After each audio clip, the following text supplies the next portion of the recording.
ખૂબ સારા સમાચાર આપતા આનંદ અનુભવું છું કે બોટાદમાં ખેડૂતોના થઈ રહેલા કડદા વિરુદ્ધ જે આંદોલન ખેડૂતોએ કર્યું અને ભારતીય જનતા પાર્ટીની સરકારે ભોગ બનનારા ખેડૂતોના પક્ષે રહેવાના બદલે કડદો કરનાર વેપારીઓનો પક્ષ લીધો, ખેડૂતો ઉપર કેસ દાખલ થયો।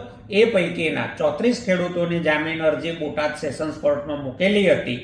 એ 34 પૈકી 27 ખેડૂતોના જામીન આજે નામદાર કોર્ટે મંજૂર કર્યા છે। 7 અરજીઓ પેન્ડિંગ છે, એનો ચુકાદો હવે આવશે।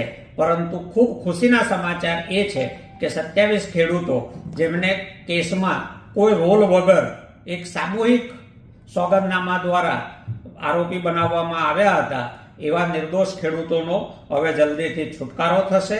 આ બોટાદના કડદાકાંડની આખી લડાઈમાં એક મહત્વનું પહેલું પગથિયું જે ખેડૂતોએ જીત્યું છે અને આવનારા દિવસોમાં કાનૂની રાહે તમામ અડચણોને પાર કરીને ખેડૂતો સફળ થશે એવી આશા છે।